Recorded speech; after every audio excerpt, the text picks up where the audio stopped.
Welcome to Living the Smarter Science of Slim, where we provide a scientifically proven lifestyle for long-term health and fat loss by eating more and exercising less, but smarter. Eat smarter, exercise smarter, live better. I am so ready for that.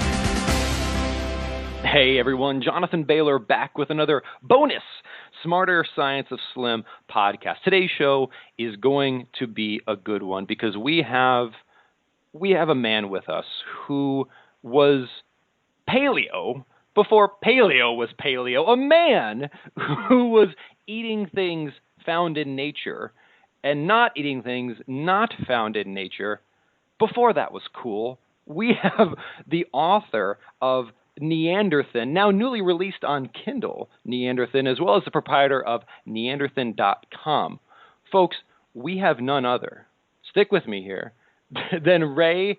And Ray, I didn't ask you how to pronounce your last name. I am so sorry. How do you pronounce your last name? Audette. Ray Audette, folks. And I was so excited, I didn't even ask him how to say his last name. Ray Audette, welcome to the show. It's a pleasure to be here, Jonathan. Ray, you are such a nice guy that when we got on the phone, we just started yapping, and I forgot to I didn't even ask you to close down other programs on your computer. Well, you're on a landline, so it doesn't matter. And I didn't go through my checks and balances. So, folks, you can see how nice of a guy Ray is. He was so nice. I was overwhelmed by his kindness. But we're here. We're good. Ray, let's start talking about something meaningful. You were paleo before paleo was paleo. How did you get started with this? Well, back in 1985, I was diagnosed with type 2 diabetes, and I had already had rheumatoid arthritis for about a dozen years. I knew that the diabetes had come through my grandfather's part of the family, which was largely Native American. So I decided that Native Americans ate a much more natural diet than what I was then eating. So I decided I would try to eat more naturally. And having been a philosophy student, I first defined the term nature, and to me nature was without technology. What was edible without technology? So without technology, I would be naked with a sharp stick, and that was my criteria for putting things on my plate. If it was available and edible to me in nature, I would eat it. If not, I would not. Okay. That seems to make sense. Yeah, within a few days, my blood sugar went normal, and my arthritis disappeared, and that was 28 years ago now. And you've been doing it ever since, I would imagine. Yes, I have, very religiously. If I cheat at all, I get pings and pains in my knees, and I start feeling very, very ill. But it was 10 years later before for 10 years after that, people would tease me about eating this way because when I started eating paleo, as they call it now, no one else was doing it.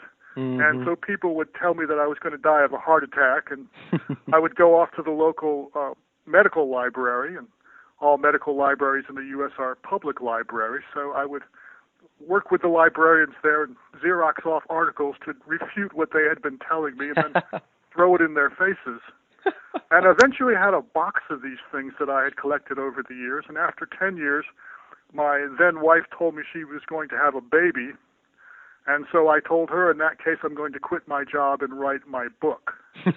Now, Jonathan, I want to tell you, you're an author as well, but never say that to a pregnant woman. Then you needed your spear to defend yourself, maybe. Yeah, exactly. So, I wrote the book. A friend of mine, Troy Gilchrist, whose band had just quit him a couple of years before. They're now called the Dixie Chicks. Wow. He and I sat down. He had just graduated in philosophy, so he had nothing better to do. And we sat down, and in 100 hours we wrote Neanderthin, took it to a printer, had some copies made up, and then over the next 5 years we put out 3 self-published editions, sold a total of close to 10,000 self-published copies of Neanderthin. And then St. Martin's Press of New York came about and gave me a bushel basket full of money, and the rest is history.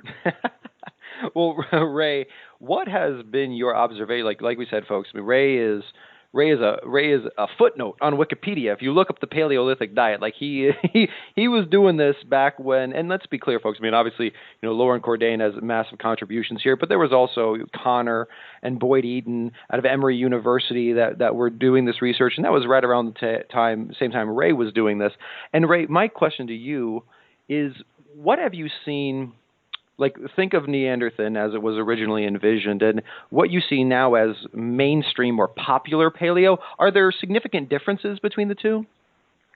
Oh, I think so. I tend to take the very simplest of approaches to paleo. The only rule in my entire book is, in fact, the only thing on the first page is the first rule in the Bible. Genesis 2:17. No, well, seriously, to me, all paleo comes down to do not eat fruit of the tree of knowledge. Tree of knowledge, of course, being Old English for our word technology, which in Greek is weave of knowledge. So that's the only thing on the first page, and that's really the only rule I go by. Now, without technological intervention, grains, beans, potatoes, milk, and sugar are simply not edible to primates. So it's a very simple rule. Now, if you follow that rule, it really doesn't matter how much or how little you eat or how much or how little you exercise. It's not going to be possible for you to be overweight anymore. You can spot a sinner from across the room. Well, and Ray, just a quick point of clarification so I understand. In that list, obviously you included grains, beans, those types of things are not edible raw. Did you include potatoes in that list? Yes, I did. Now, potatoes, you could eat them raw, but you can only get about 1% of the nutrients out of them if in their raw state. You really have to break down the starch in order to make them edible. Of course, anytime you heat a starch past 140 degrees, you're going to be forming acrylamides, which are very, very dangerous. And the criteria, so when you say technology, do you even mean heat as technology? Yes, fire. If God had presupposed fire, we'd have a Bic lighter where your thumb is right now. It's definitely so. Wow. So actually, that seems even simpler is one word for it. Another word for it is maybe more rigorous than some of the modern paleo approaches. Well, and people assume that people are going to have a hard time becoming paleo if they don't let all these other things into the equation. And I find that it's actually easier if you just take the simple approach and do it wholeheartedly the way I've done it for the last 28 years. And when you say wholeheartedly, that literally would be then meat, fish, vegetables, fruits? Meats, fruits, vegetables, nuts, and berries, yes. Exactly what's edible when you're naked with a sharp stick. Ray is like, Jonathan, why are you trying to complicate this? If you could eat it when you were naked with a sharp stick, that's what I'm talking about.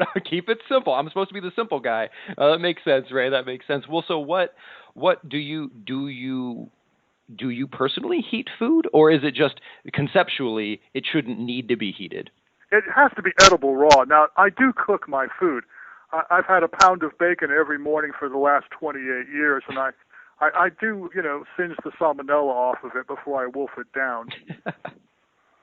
So you do apply heat to food. It's just the criteria is not to. And Ray, what are your thoughts on, do you perceive this as being an effective way to eat, or do you perceive it as the effective way to eat?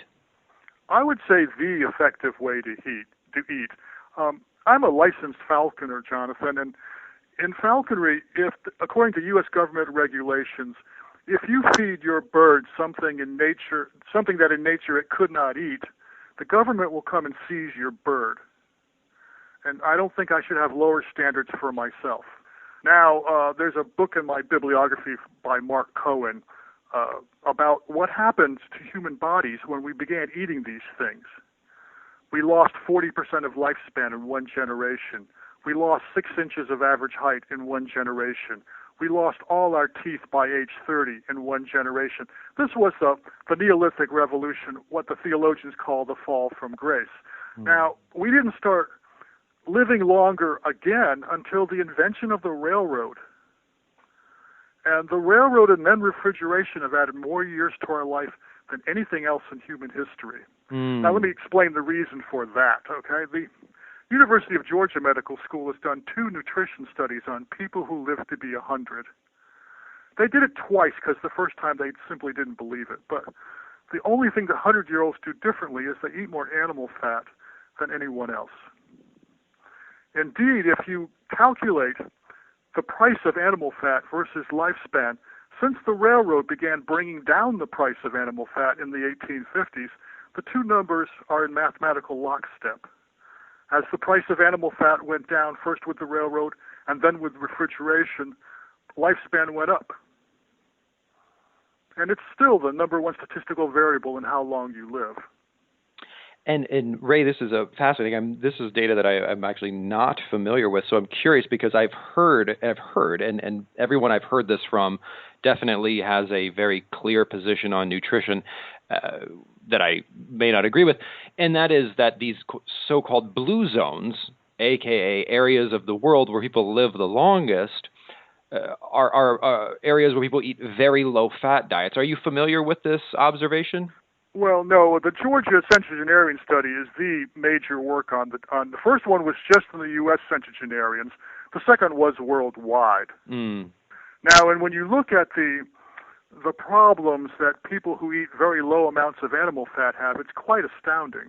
For instance, the highest rate of heart disease is found amongst vegetarians.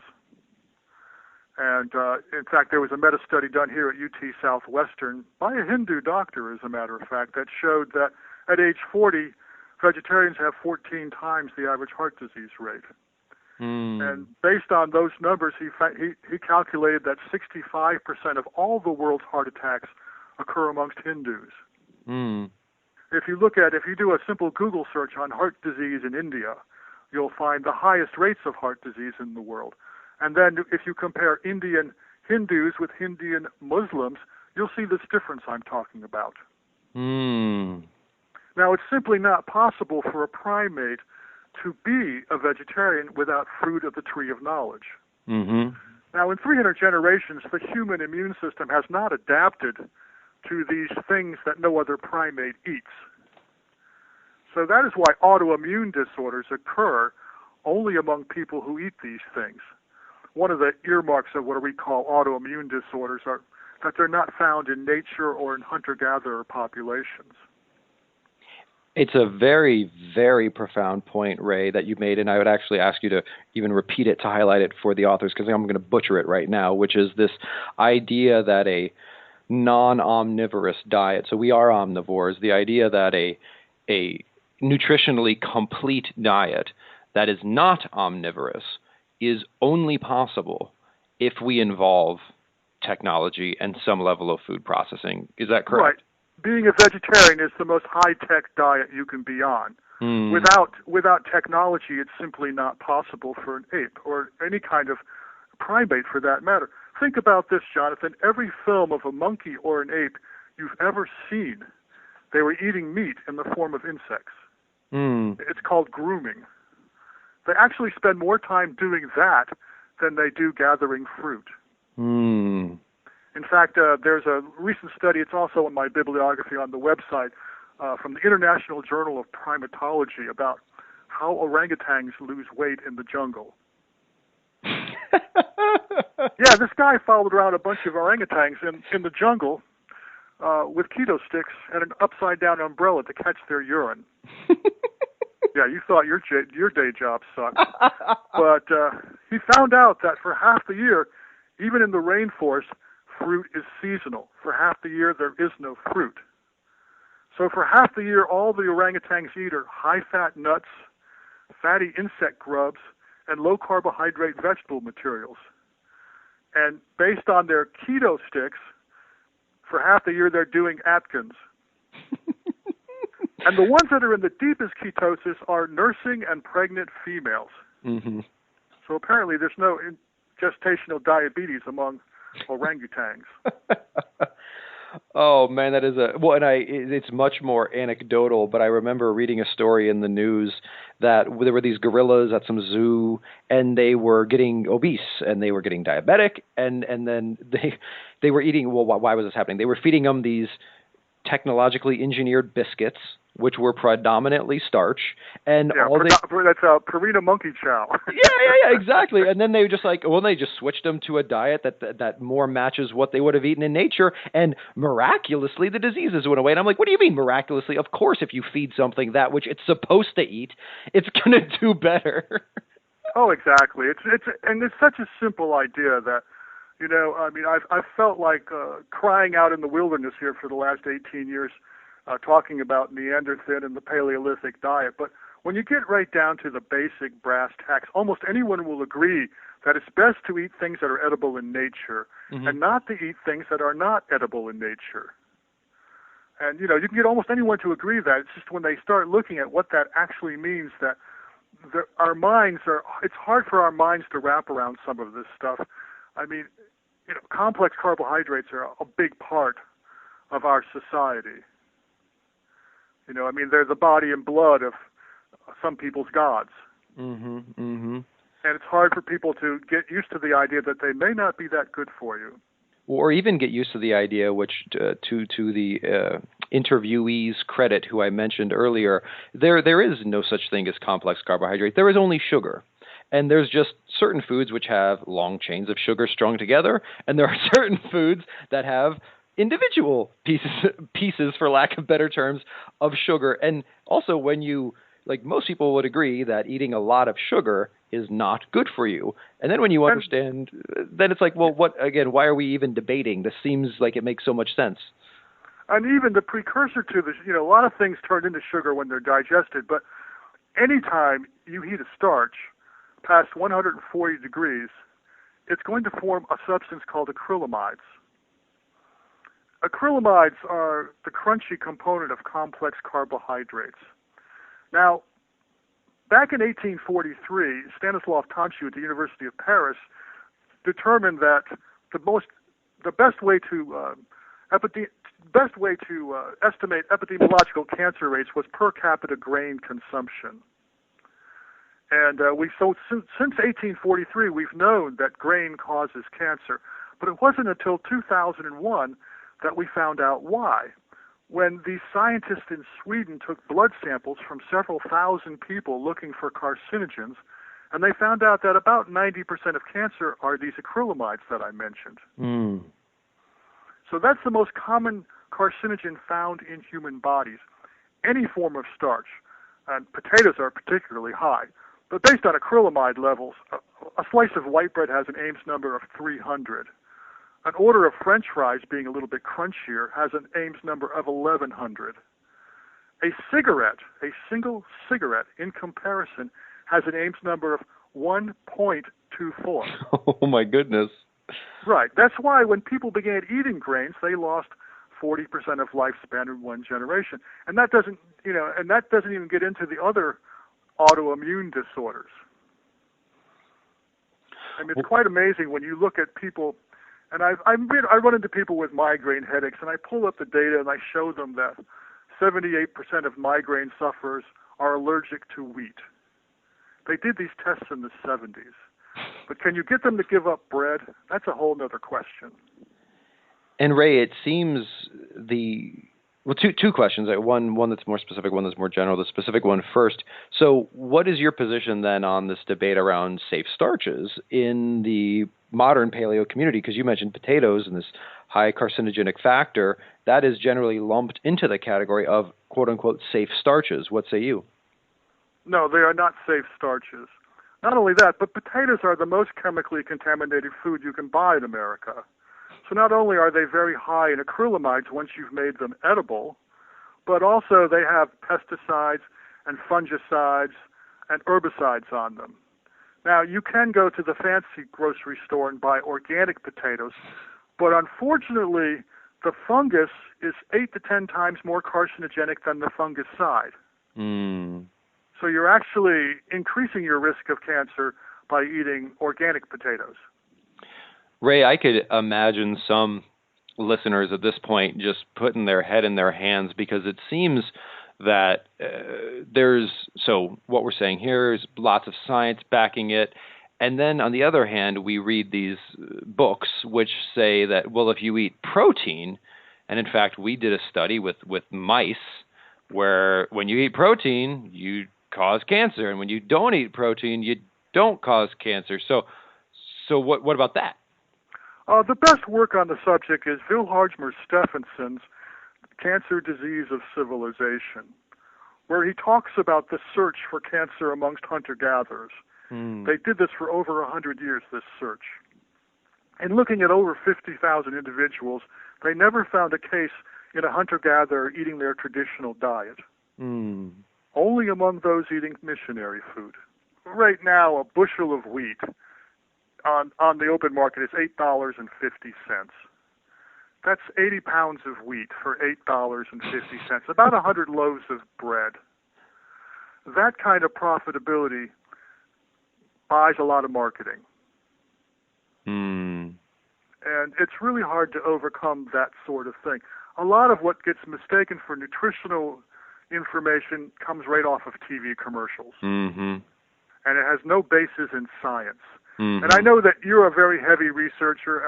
I also admire anyone who, guys like you who can actually, using PubMed and other resources, find the real source material. You and Gary Taub is another great example of a guy who does his homework.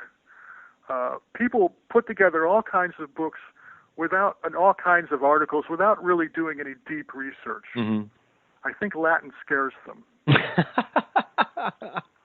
But, your book, your upcoming book, I know you've researched thousands of papers.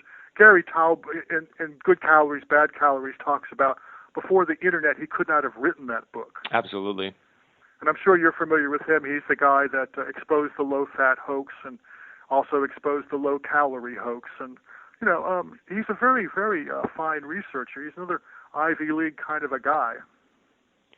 Well, and when you say fine researcher, Ray, I also actually want to put you in that category, because one thing that I've been noticing as well as I was speaking to Professor Timothy Noakes, who's like the Michael Jordan of exercise physiology, and it's kind of a weird comparison, but if it's possible to be honored in a certain way in a professional field, Dr. Timothy Noakes out of South Africa has had that done, and he's recently started to get on the nutritional bandwagon because he was struggling with his weight and then went on to a more nutrient-dense, lower carbohydrate, higher fat diet, and is now preaching it all around South Africa. In fact, in South Africa, it's called the Noakes diet. And he talks about how he attributes his scientific success to ignorance is the wrong word, but by coming in with ignorance is totally the wrong word because you're not ignorant, with an open mind and just being more of a sponge, being more of a I just want to help versus I just want to prove a point. And how much of what you see today is more either morality or ideology searching for a home versus just like the science is pretty clear. What's going on? Yeah, exactly. There's all kinds of sociological reasons why people don't want to believe what is. And one thing I tried to do, I was very influenced by Albert Einstein's first major paper where he had no footnotes and no bibliography to it at all. He just hit a logical experiment. And really, if you take it as a logical experiment, nature is best. Everyone nods their head. Nature is the absence of technology. Everyone nods their head. And then you say, without technology, grains, beans, potatoes, milk, and sugar are not edible. Now it's controversial. It's like, and that's what I aimed for in Neanderthal was, not to try to clog up with conflicting scientific papers and confusing people who don't understand biochemistry, but to put it in ways that people could understand where this is coming from.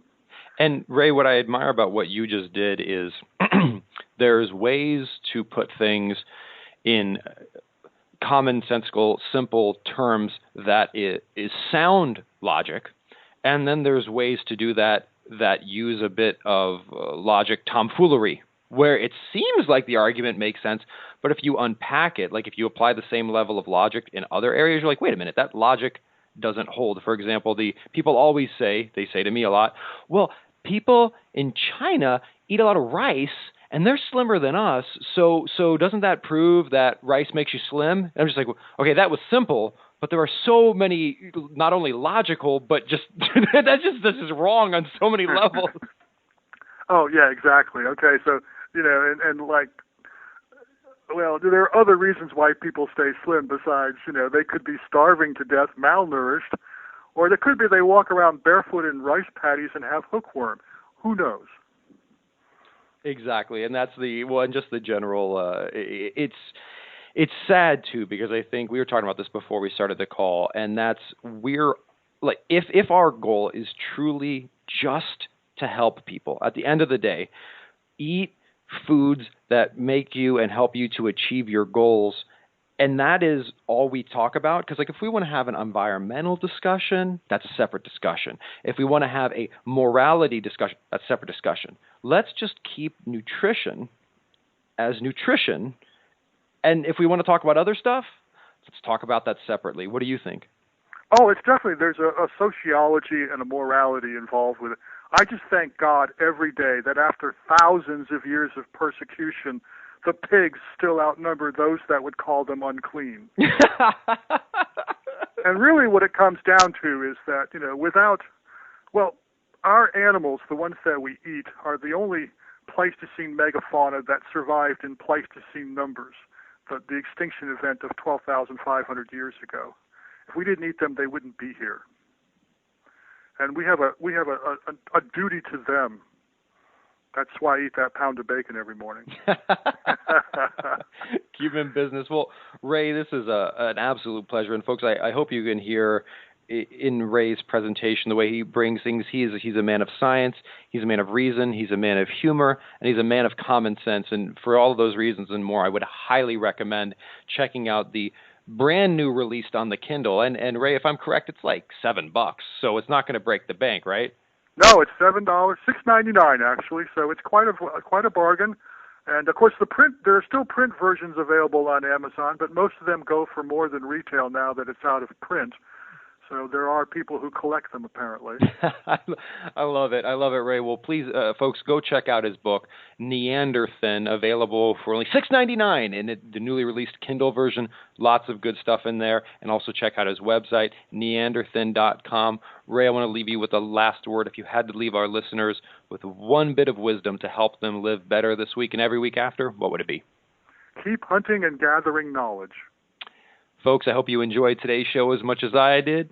And please remember, this week and every week after, eat smarter, exercise smarter, and live better.